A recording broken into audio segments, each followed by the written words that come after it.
One. पापा, क्या लड़का हमारे घर आ रहा है? हाँ बेटा, आज उससे मिलकर खुद फैसला करना। पापा, क्या लड़का हमारे घर आ रहा है? हाँ बेटा, आज उससे मिलकर खुद फैसला करना। रुकिए, आपको किससे मिलना है? मुझे काव्या जी के परिवार से मिलने बुलाया गया है। आप? जी, मैं आरव हूँ। पापा, यही है। हाँ, इनके पड़ोसन है। मैं अपने माता पिता की मदद करूंगा, लेकिन अपनी जिंदगी किसी की दौलत के भरोसे नहीं जीना चाहता। था। सालों से बारिश की एक बूंद नहीं गिरी थी। रामदीन के कच्चे मकान की टूटी छप्पर और दरारों से धूप सीधे रसोई के बीचों बीच आ रही थी, जहां छोटी बहू सुनीता चूल्हे के सामने बैठी हुई धुएं और गर्मी से जूझ रही थी। अरे सुनीता, थोड़ा पीछे हट के बैठ बहन। ये चूल्हे की लपटें सीधे तेरे चेहरे पर आ रही हैं। वैसे ही गर्मी से दम घुट रहा है, ऊपर से ये धुआं तेरी आंखें फोड़ देगा। क्या करूं दीदी, सूखी लकड़ियां हैं, एक बार आग पकड़ती है तो सीधे मुंह पर ही आंच मारती है। चूल्हे की गर्मी अलग और छत के ऊपर के छेद से आती धूप अलग। मेरी तो आंखों से आंसू ही नहीं रुक रहे। और इस छत पर टंगे लोहे के पंखे को देख, चल भी रहा है तो ऐसा लग रहा है जैसे किसी जलती भट्टी में से हवा खींचकर मुंह पर फेंक रहा हो। हवा का तो पता नहीं, पर तपन पूरी दे रहा है। दीदी, सच बताऊं तो मुझे अब चक्कर आ रहे हैं। आंखों के आगे अंधेरा सच आ रहा है। सुबह से पेट में पानी की एक घूंट तक नहीं गई, और इस चूल्हे के पास रहकर ऐसा लग रहा है जैसे कोई मुझे आग के कुएं में धकेल रहा हो। इतनी गर्मी में आप कैसे खाना बना लेती हो रोज?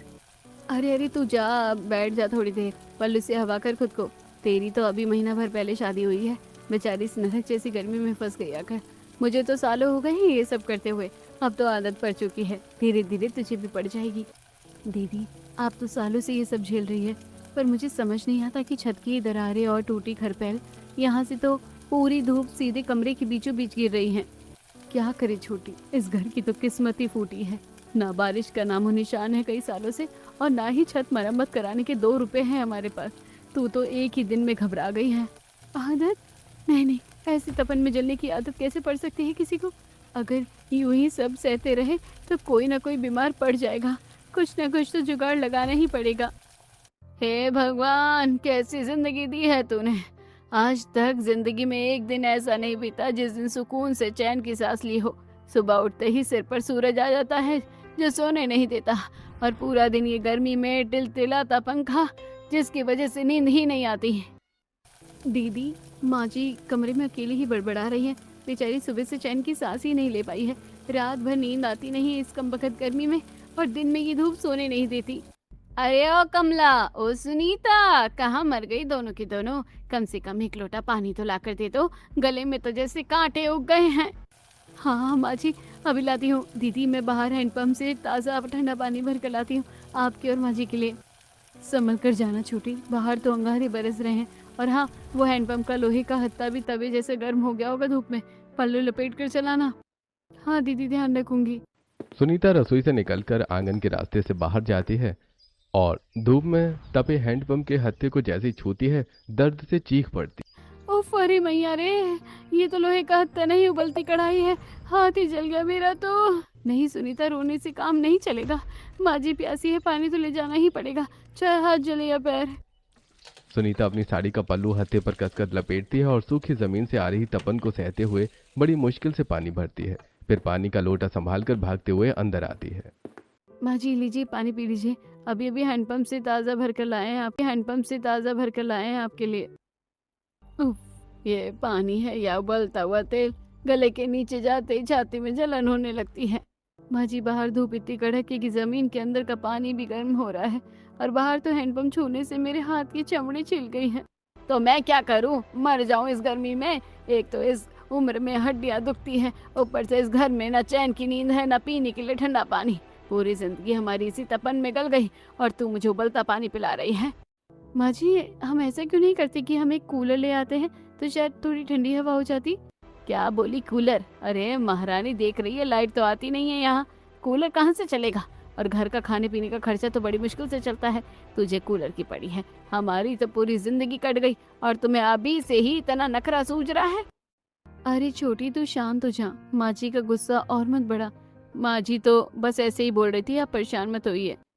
तू भी इसे समझा ले कमला, शहर के चोचले यहाँ ना दिखाए। जा अपना काम कर रसोई में। माफ कीजिएगा दादी जी, मेरा वो मतलब नहीं था। माँ जी का गुस्सा और चिड़चिड़ापन इस भयंकर गर्मी की वजह से है। अगर घर किसी तरह ठंडा हो जाए तो सब हंसने लगेंगे और कलेश खत्म हो जाएगा। मुझे कुछ न कुछ जुगाड़ तो करना ही होगा। दोपहर के 2 बज रहे थे। कड़क धूप में खेतों से फसल काट काट कर ससुर रामदीन और बड़ा बेटा रमेश घर की ओर लौट रहे थे। भूख और गर्मी से बिलबिलाते पुरुषों का गुस्सा साथ में आसमान पर था। अरे ओ कमला, कहाँ मर गई सबकी सब? जल्दी से खाना लगाओ और पानी लाओ। शरीर में ऐसा लग रहा है जैसे किसी ने उबलता तेल डाल दिया हो। अरे भाई रमेश, थोड़ा धीरज रखा कर। पानी बाद में मांगना, पहले जरा बैठने की जगह तो मिले। अंदर भी तो वैसे ही आग बरस रही है जैसे बाहर खेतों में बरस रही थी। आ गए तुम लोग? अरे रामदीन, सुरेश कहाँ रह गया? वो खेत से तुम्हारे साथ नहीं आया क्या? सुरेश खेत पर ही रुका है। वो कटाई का सामान समेट रहा है। बोला कि माँ जी से कह देना मैं खाना नहीं यहीं ले आना, खेत में पेड़ की छांव में ही खा लूंगा। अरे माँ, घर में और खेतों में अंतर ही क्या है? अपना घर कौन सा खेतों से कम है? पूरा दिन सुबह 5 बजे से लेकर रात तक इसमें आग बरसती रहती है। कम से कम खेत में पेड़ की छांव तो है। यहाँ कच्चे मकान में तो ऐसा लगता है जैसे किसी तंदूर में बंद हो गए हों। अरे बेटा तू शांत हो जा। बहू, जरा सुरेश का खाना पैक करके दे दे, रमेश वहीं ले जाएगा उसके लिए। जी माँ जी, मैं अभी खाना पैक कर देती हूँ। और जेठ जी आप बैठिए घाट पर, मैं पानी लाती हूँ। सुनीता खाना पैक करके देती है और जेठ जी को ताज़ा पानी पिलाती है। फिर कमला गर्मा गर्म चूल्हे की सिकी रोटियां और सब्जी परोसती है। क्या गर्मा गर्म फूकता हुआ खाना? अरे दिमाग खराब है क्या तुम्हारा? एक तो ऊपर से इतनी गर्मी है और तुम लोग ये गरम गरम जलता हुआ खाना दे देती हो मुंह में। इससे तो अच्छा हम मर ही जाएं गर्मी की वजह से। इतनी गर्मी में 2 रोटी भी चैन की नसीब नहीं है। अरे रमेश, बहू पर क्यों बरस रहा है? गलती तो हमारे नसीब की है। अपने गांव की तो लगता है किसी की हाय लग गई है। 3 साल से बदरा ऐसे गायब है जैसे गधे के सिर से सींग। हाँ, और अब हम क्या कर सकते हैं? अभी अभी तो चूल्हे पर खाना बनाया है। घर में इतनी गर्मी है कि ठंडी हवा का नामो निशान नहीं है। अरे बेटा रहने दे, बहुएं भी तो परेशान है। वो भी तो दिन भर इस भट्टी जैसे घर में सारा काम करती रहती है। माँ, हम तो खेतों में तपे और यहाँ घर आके भी कोई चैन नहीं। नींद तो जाने कितने अरसे से पूरी नहीं हुई होगी। रमेश जैसे तैसे रोटियां खाकर सुरेश का खाना लेकर वापस खेत में चला जाता है। रामदीन खाट पर लेटे लेटे करहाते रहते हैं। कुछ दिन बीत जाते हैं। सुनीता रोज 1-2 रुपए बचाकर बाजार से एक नया मटका खरीद लाती है और उस पर फटी बोरी लपेट कर पानी भरकर रख देती है। दीदी देखिए, मैं रोज 1-2 रुपए बचाकर ये नया मटका ले आई हूँ। अब बार बार धूप में हैंडपंप चलाने नहीं जाना पड़ेगा और हाथ भी नहीं जलेंगे। इसमें पानी भरकर बोरी लपेट दी है, पानी एकदम ठंडा रहेगा।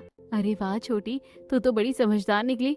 तभी अचानक थोड़ी देर के लिए बिजली आती है और टिलटिलाता पंखा चलने लगता है। मटके के पास बैठी सुनीता को एकदम से तरी महसूस होती है।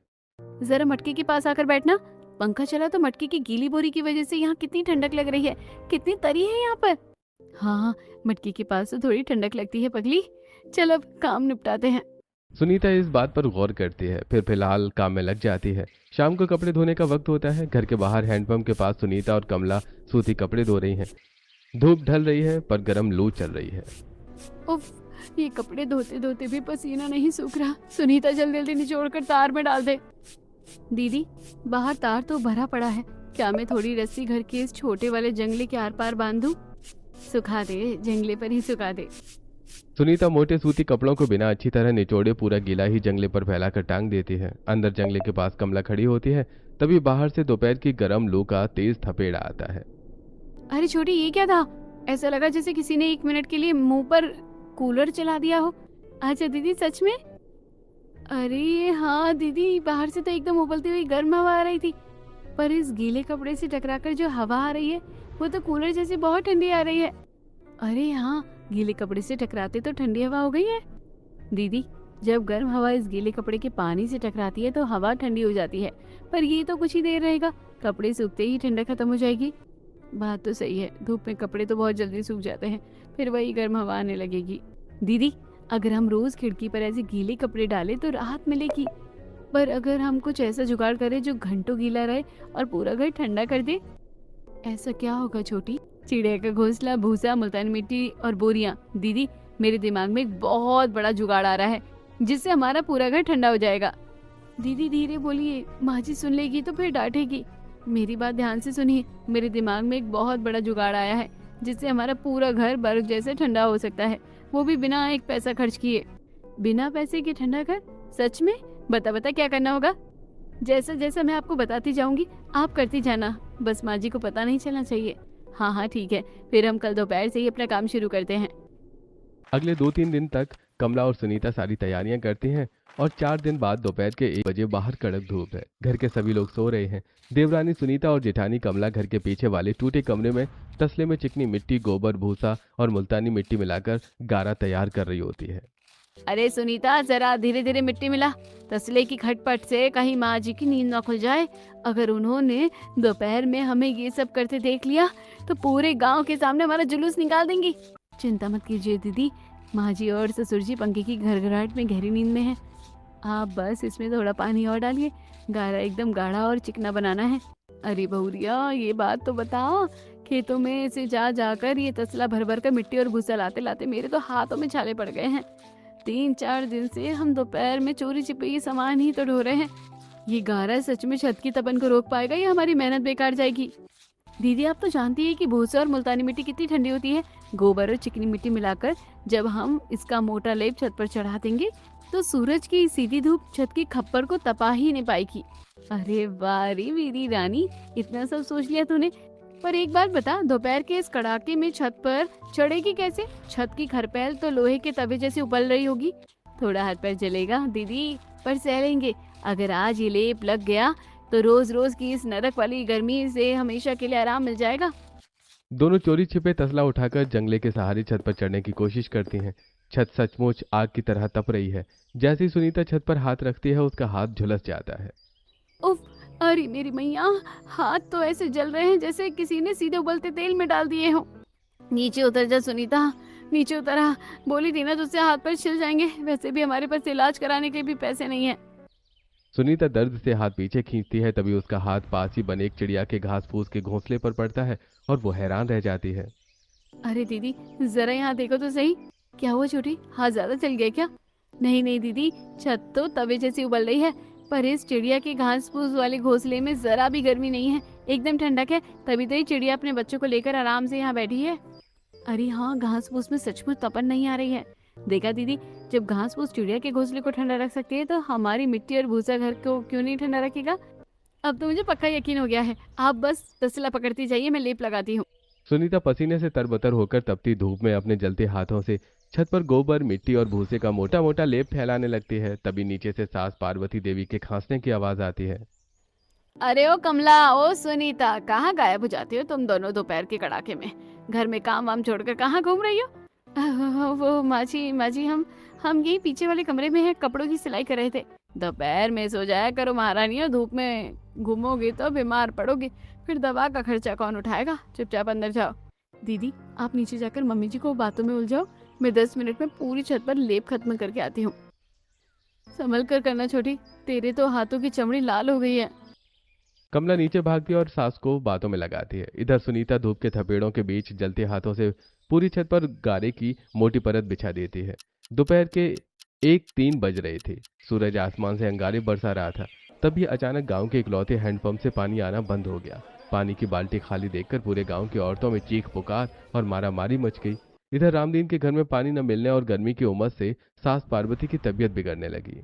अरे दैया, मेरी तो छाती में जलन हो रही है। रामदीन जी जरा पानी देना, गला सूखा जा रहा है मेरा। ऐसा लग रहा है जैसे मेरे कलेजे में आग लग गई हो। अरे पार्वती, रुक मैं पानी लाता हूँ। अरे मटके में तो एक बूंद पानी नहीं है। अरे कमला, अरे सुनीता, अरे कहाँ मर गई तुम दोनों? जल्दी से पानी लाओ, तुम्हारी सास का दम घुट रहा है। ससुर जी क्या हुआ माँ जी को? अरे मैया रे, माँ जी का शरीर तो बुखार से तवे जैसे तप रहा है। माँ जी आंखें खोलो। माँ जी, दीदी पानी खत्म हो गया है क्या? मैं अभी बाहर हैंडपंप से लेकर आती हूँ। अरे बहू, बाहर कुएं और हैंडपंप पर तो गदर मचा हुआ है। मुन्नी की माँ चिल्ला रही थी कि पूरे गांव का पानी।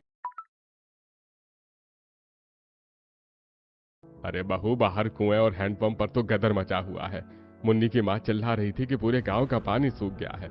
औरतों में लाठी डंडे चलने की नौबत आ गई है। चाहे कुछ भी हो जाए ससुर जी, माँ जी की तबीयत खराब है। मैं और कमला दीदी जाकर पानी लेकर आएंगे। दीदी 2 बाल्टी उठाओ, अब हम जाते हैं। कड़क धूप में सुनीता और कमला बाल्टी और रस्सियां लेकर गांव के कुएं की तरफ भागती हैं। वहां 20 औरतें खाली बर्तन लिए एक दूसरे से झगड़ रही थीं। अरे हटो रे सबके सब, सुबह से 3 घंटे से खड़ी हूँ, एक लोटा पानी नहीं मिला। ये रामदन की बहू कहाँ से बीच में घुसी आ रही हैं? शांति काकी, हमारी माँ जी की तबीयत बहुत खराब है, गर्मी के मारे उनका दम घुट रहा है, हमें बस आधी बाल्टी पानी दे दो, भगवान तुम्हारा भला करेगा। अरे कमला, तुम्हारी माँ जी का ही दम घुट रहा है क्या? यहाँ पूरे गांव के बच्चों का गला सूख के लकड़ी हो गया है, कुएं का पैंदा दिख रहा है, अब नीचे से मिट्टी निकल रही है। जाके अपने ससुर से कहो कि डॉक्टर मंगवाए। चाची मेरी बात सुनो, अगर हम आपस में लड़ेंगे तो किसी को पानी नहीं मिलेगा। कुएं में जितना पानी बचा है, अगर हम धीरे धीरे रस्सी से खींचे और गंदा पानी छान ले तो सबकी बाल्टी भर सकती है। अरे नहीं नवेली बहू, तू हमें ज्ञान मत बांट। 3 साल से बारिश नहीं हुई, कुआं सूख गया है, अब क्या तेरी बातों से पानी बरसेगा? दीदी यहाँ बहस करने से वक्त बर्बाद होगा। गांव के उस पार जो पुराना सूखा कुआं है ना, वहाँ कल मैंने देखा था कि पेंदे में थोड़ा ताज़ा पानी रिस रहा है। चलो हम वहीं चलते हैं। अरे छोटी, वो तो 2 किलोमीटर दूर है। इस 45 डिग्री धूप में नंगे पाँव कच्ची सड़क पर जाएंगे तो पाँव के छिलके निकल जाएंगे। माँ जी के जीवन से बढ़कर पाँव के छाले नहीं हैं दीदी, चलो मेरे साथ। दोपहर के 2 बज रहे थे। सुनीता और कमला तपती कच्ची सड़क पर बाल्टी लेकर भाग रही थी। धूप इतनी तीखी थी कि उनकी साड़ियों के पल्लू पसीने से भीग चुके थे और पाँव के नीचे की रेत अंगारों जैसी जल रही थी। फिर भी दोनों पुरानी बावड़ी के पास पहुंच जाती हैं। उफ, अरे सुनीता, मेरे तो पाँव की चमड़ी जल गई रहे, अब एक कदम भी नहीं चला जा रहा। हिम्मत मत हारो दीदी, देखिए सामने उस पुरानी बावड़ी के पेंदे में कितना साफ और ठंडा पानी जमा है। यहाँ झुरमुट और पेड़ों की वजह से धूप सीधा पानी पर नहीं पड़ रही, इसलिए पानी अभी भी ठंडा है। अरे हाँ, यहाँ तो धूप सीधे नहीं आ रही है, इसलिए पानी उबल नहीं रहा। सुनीता ध्यान से रस्सी से बाल्टी नीचे लटकाती है और धीरे धीरे ठंडा ताज़ा पानी भरकर ऊपर खींचती है। बाल्टी भरते ही वो उसे अपने मटके में डाल देती है। दीदी देखिए, ये पानी कितना ठंडा है। अगर हम इस पानी को घर ले जाकर मटके में रखें और उस गीली बोरी में लपेट दें तो ये पानी दिन भर ठंडा रहेगा। छोटी, तू तो सच में भगवान का अवतार है। अगर आज तू ये सब हिम्मत नहीं दिखाती ना, तो आज माँ जी बिना पानी के तड़प तड़प कर मर जाती। चलिए दीदी, जल्दी से घर चलते हैं, माँ जी को पानी पिलाना है और फिर इसी ठंडे पानी से अपने घर को ठंडा करने का वो बड़ा काम भी। तरबतर होकर घर पहुंचती हैं। सुनीता तुरंत ठंडा पानी कपड़े में भिगोकर सास पार्वती के माथे पर रखती है और उन्हें 2 घूंट ठंडा पानी पिलाती है। उफ, अरे बहू, ये पानी कहाँ से लाई? ऐसा लगा जैसे गले में किसी ने जीवन डाल दिया हो, इतना ठंडा और मीठा पानी। माँ जी, ये आपकी छोटी बहू 2 किलोमीटर दूर कड़क जलते पांव भागकर बावड़ी से लाई है आपके लिए। गांव का हैंडपंप तो सूख गया था। अरे मेरी बहुरिया, तूने तो आज मेरी जान बचा ली। तेरे पांव तो धूप से पूरे लाल पड़ गए हैं। माँ जी, आप ठीक हो गई ना? मेरे लिए यही बहुत बड़ी बात है। पर माँ जी, आज मुझे समझ आ गया कि इस गर्मी और तपन से अगर बचना है तो हमें अपने घर को ही ऐसा बनाना पड़ेगा जहाँ पानी भी ठंडा रहे और हवा भी ठंडी रहे। हाँ बहू, आज तूने साबित कर दिया कि औरत चाहे तो टूटे घर को भी स्वर्ग बना सकती है। बोल बहू, तुझे घर ठंडा करने के लिए जो सामान चाहिए हम सब मिलकर करेंगे। बस ससुर जी, अब हम अपनी छत पर वो मिट्टी का लेप लगाएंगे, जंगलों पर बोरियां टांगेंगे और घर को ऐसा ठंडा बनाएंगे कि फिर कभी किसी को गर्मी से तड़पना ना पड़े। शाम के 5 बज चुके थे। छत पर बिछाया गया मिट्टी, गोबर और भूसे का लेप सूख चुका था। कमला दबे पांव कमरे में आई और जैसे ही कमरे के बीचों बीच खड़ी हुई वो दंग रह गई। छत से आने वाली भट्टी जैसी धूप और तपन बिल्कुल गायब थी। अरे अरे छोटी, जरा अंदर आकर देख तो सही। अरे मैया रे, ये क्या हो गया? क्या हुआ दीदी? माँ जी ने डांटा क्या? अरे डांट के बच्ची, इधर आ, कमरे के बीच में खड़ी होकर देख। छत से जो भट्टी जैसी धूप चनकर नीचे आ रही थी ना, वो एकदम बंद हो गई है। सिर के ऊपर से उबलती की हवा गायब हो गई है। देखा दीदी, मैंने कहा था ना कि मिट्टी और भूसा धूप की तपन को सोख लेते हैं और नीचे गर्मी नहीं आने देते। अरे तो सच में जादूगर निकली। पर छोटी, एक बात तो बता, छत तो ठंडी हो गई, पर बाहर से जो जंगले और दरवाजे से गर्म लू के थपेड़े आ रहे हैं, उसका क्या करेगी? दीदी, उसके लिए हमें कुछ फटी पुरानी टाट बोरियों की जरूरत पड़ेगी। क्या आप भैया से बोलकर किसी बहाने से बोरियां मंगवा लेंगी? हाँ हाँ, खेतों पर तो अनाज की बोरियां पड़ी ही रहती हैं। मैं शाम को आते ही उनसे कहूंगी कि बिछाने के लिए चाहिए। शाम को रमेश खेतों से पुरानी फटी बोरियां ले आते हैं। देवरानी जिठानी सुई धागे से बोरियों को सिलकर उनके अंदर सूखी घास भरती हैं और खिड़कियों दरवाजों पर पर्दे की तरह लटकाकर पानी छिड़क देती हैं। अरे सुनीता, जरा जल्दी जल्दी हाथ चला। 2 बोरियों को जोड़कर अंदर से ये सूखी घास बिछाकर हम पानी इसमें छिड़केंगे तो क्या सच में ये ठंडी हवा आएगी? हाँ दीदी, कपड़े तो 10 मिनट में सूख जाते थे, पर ये बोरी और घास पानी को लंबे समय तक रोक कर रखेगी। बाहर की गर्म लू जब इससे टकराएगी तो अंदर एकदम ठंडी हवा आएगी। दोनों मिलकर जंगले और दरवाजे पर घास भरी बोरियां लटका देती हैं और बाल्टी से ठंडा पानी छिड़क देती हैं। अगले दिन दोपहर के 2 बज रहे थे। बाहर भयानक धूप और लू है, पर घर के अंदर छाया और ठंडक है। सास ससुर खाट पर लेटे लेटे गहरी नींद में सो जाते हैं। शाम 5 बजे उनकी आंख खुलती है। अरे अरे पार्वती, उठ, जरा देख तो सही घड़ी में कितना बज गया। अरे राम रे, 5 बज गए। अरे मैया, हम दोपहर में सोए थे और सीधा शाम को आँख खुल रही है। ऐसा तो जिंदगी में कभी नहीं हुआ। अरे पार्वती, जरा गौर तो कर, आज कमरे में वो भट्टी जैसी जलन क्यों नहीं लग रही है, और ये माथे पर पसीना भी नहीं आ रहा। हाँ जी, छत से भी धूप की तपन नहीं आ रही है और इन जंगलों में से तो ऐसी ही ठंडी हवा आ रही है जैसे किसी ने ताज़ा पानी छिड़क दिया हो। ऐसा लग रहा है जिंदगी में पहली बार चैन और सुकून की नींद मिली हो। अरे ओ कमला और सुनीता, क्या हो माँ जी, सब ठीक तो है ना? अरे बहू, आज ये घर में इतना जादू कैसे हो गया? हम दोपहर में ऐसे सोए जैसे बरसों की थकान मिट गई हो। ये जंगलों पर टाट बोरियां क्यों लटकी है? माँ जी, वो मैंने छत पर मिट्टी भूसे का लेप कर दिया था ताकि धूप ना अंदर आए, और इन बोरियों में घास भरकर लटका दी थी। बाहर से जो गर्म हवा आ रही थी वो ठंडी होकर अंदर आ रही है। अरे वाह बहू, ये तो तुमने बहुत अच्छा काम किया है। कम से कम हमारी जिंदगी में इस गर्मी से थोड़ी शांति तो मिली। तभी पड़ोसन शांति काकी घर के अंदर आती है और कमरे में कदम रखते ही दंग रह जाती है। अरे पार्वती बहन, ये तुमने घर के बाहर बोरियां क्यों लटका रखी है? और ये तुम्हारा घर तो बड़ा ठंडा लग रहा है, यहाँ पर गर्मी बिल्कुल नहीं लग रही। अरे शांति, ये मेरी छोटी बहू का कमाल है। धूप की वजह से बहू के तो हाथ भी जल गए, पर उसने बिना 1 रुपया खर्च किए घर को ठंडा बना दिया। अच्छा, तुम्हारी बहू तो बड़ी जुगाड़ू है। भगवान ऐसी बहू सबको। गर्मी की वजह से तो पूरा गांव परेशान है। ऐसे इस गांव को कोई श्राप लगा हो। बहुरिया, हमारे घर के लिए भी कुछ कर देना। हाँ हाँ काकी, पहले हम अपने घर का बाकी काम पूरा कर ले, फिर आपकी भी जरूर मदद करेंगे। धूप ढल चुकी थी। देवरानी जिठानी अब टूटे मटकों, खपड़ों, कूलर और खाट के नए जुगाड़ में लगी है। शाम के 6 बजे सुनीता अपनी सास पार्वती के साथ गांव के कुम्हार के यहाँ से टूटे फूटे मटके, खापड़े और आधे कटे हुए घड़े अपने पल्लू में भरकर मुफ्त में घर ले आई थी। घर के आंगन में आते ही कमला हैरानी से उन्हें देखने लगती है। अरे सुनीता और माँ जी, ये क्या उठा लाई आप दोनों? कुम्हार के यहाँ से ही कबाड़ और टूटे फूटे मटके, खपड़े ये क्यों ढोकर आए हो? अरे कमला, मुझे कुछ समझ नहीं आ रहा। ये तेरी छोटी देवरानी मुझे कुम्हार के पास घसीट कर ले गई। बोल रही थी कि माँ जी चलो, एक भी पैसा नहीं लगेगा और घर का फर्श भी ठंडा हो जाएगा। दीदी, आप तो जानती है ना कि मिट्टी का मटका पानी को कितना ठंडा रखता है। दोपहर में जो हमारा कच्चा फर्श तवे जैसे तपता रहता है ना, और रात को सोगे तो पीठ झुलसती है, तो उसके लिए ये सबसे बड़ा इलाज है। वो कैसे छोटी, जरा मुझे समझा तो। दीदी, हम फर्श की मिट्टी पर पहले इन टूटे कपड़ों और मटकों के टुकड़ों को बिछा देंगे। उनके ऊपर थोड़ी सूखी घास डालेंगे और फिर फटी बोरियों की परत बिछाकर ऊपर से ठंडा पानी छिड़क देंगे। जब बोरियां और कपड़े पानी सोख लेंगे तो जमीन की अंदरूनी गर्मी बिल्कुल बाहर ही नहीं जा पाएगी। अरे वारी मेरी रानी, मतलब नीचे की तब नीचे ही दब जाएगी। पर एक बात बता, दोपहर से जो हमारी पकाई हुई दाल और सब्जी गर्म के हमारे खट्टी होकर सड़ जाती है, उसका क्या करेंगे? उसके लिए भी उपाय है दीदी। ये जो आधा टूटा बड़ा मटका है ना, हम इसे कोने में मिट्टी में थोड़ा सा गाड़ देंगे। इसके अंदर खाने के बर्तन रखेंगे और ऊपर से गीली बोरी लपेटकर पानी की छींटे मारेंगे। हमारा खाना रात तक ऐसे ही ठंडा और ताज़ा रहेगा जैसे किसी अमीर के घर के फ्रिज में रखा हो। अरे वारी, मेरी देवरानी जिठानी की जोड़ी, बिना 1 रुपया खर्च किए तूने तो पूरे घर को राजा महाराजा का महल बनाने की ठान ली है। जा कमला, जरा बाल्टी से पानी ले आ। हम तीनों मिलकर अभी फर्श पर बोरियां और कपड़े बिछा देते हैं। हाँ माँ जी, मैं अभी पानी लाती हूँ। छोटी, तो कपड़ों को जमीन पर समतल करके बिछाना शुरू कर दे। तीनों मिलकर फर्श पर खपड़े, सूखी घास और बोरियां बिछाती हैं और बाल्टी से ठंडा पानी छिड़कती हैं। देखते ही देखते कच्चे फर्श का तपन गायब हो जाती है। शाम को खेत से आकर घर के मर्द भी सुकून की रोटी खाते हैं, लेकिन अभी भी अपने ठंडे ससुराल को बनाने की जद्दोजहद बाकी थी। इसीलिए अगले दिन सुनीता घर के पिछले टूटे कमरे की सफाई कर रही थी। तभी उसकी नज़र कोने में पड़े एक पुराने कबाड़, खटारा, कूलर पर पड़ती है, जिसकी जाली टूट चुकी थी और लोहे की बॉडी गल चुकी थी। पास ही एक पुराना नीला प्लास्टिक का ड्रम और टूटी सोलर। देखना, यहाँ क्या पड़ा है? क्या हुआ छोटी, क्यों चिल्ला रही है? दीदी, पुराना खटारा कूलर किसका है? और ये नीला प्लास्टिक का ड्रम? अरे ये तो 5 साल पहले मेरे जेठ जी शहर से लाए थे।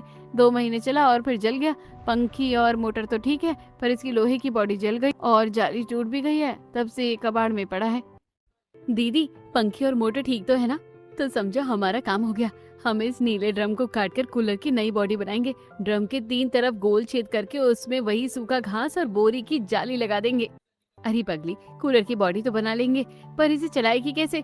गांव में बिजली का तो नामो निशान नहीं है। दिन भर में 2 घंटे बिजली नहीं रुकती। दीदी वो जो छत के कोने में पुरानी सोलर प्लेट पड़ी है ना, जिसे ससुर जी कचरा समझकर भूल गए हैं, कड़क धूप में वो सोलर प्लेट पूरी बिजली बनाएगी। हम कूलर के तार सीधे सोलर प्लेट से जोड़ देंगे, जितनी कड़क धूप होगी कूलर उतना ही तेज ठंडी हवा फेंकेगा। अरे मैया रे मैया, धूप से ही ठंडक का जुगाड़। तो सच में भगवान का रूप बनकर आई है इस घर में। चल जल्दी से चाकू और सुतली ला, आज तो इस कूलर का चमका ही देते हैं।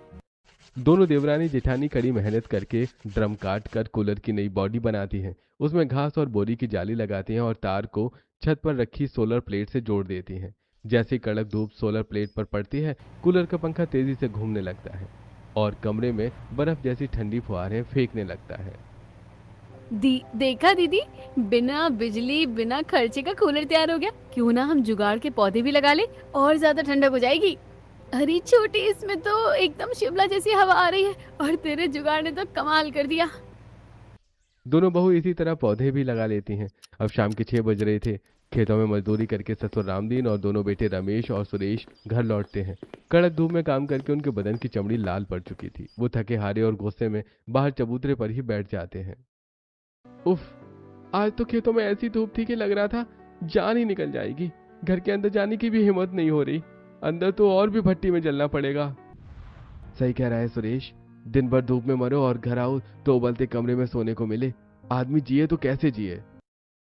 अरे बेवकूफो, बाहर बैठकर क्यों रो रहे हो? जरा अंदर आकर कदम तो रखो। आज तुम्हारा घर वो पुराना गर्म घर नहीं रहा।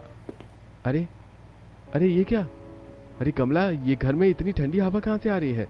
माथे का पसीना तो अंदर आते ही सूख गया।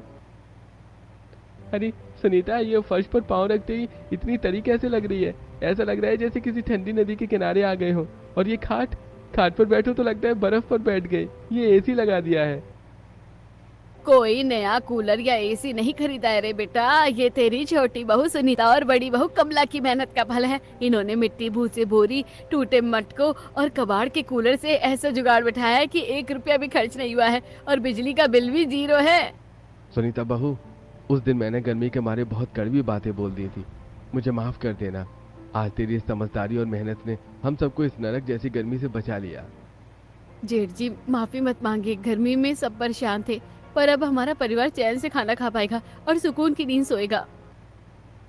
घर की ठंडक और बहुओं के इस देसी कूलर वाले जुगाड़ की खबर आग की तरह पूरे गांव में फैल गई। शाम होते होते गांव के सरपंच और आस पड़ोस की तमाम औरतें रामदीन के घर के बाहर जमा हो गईं।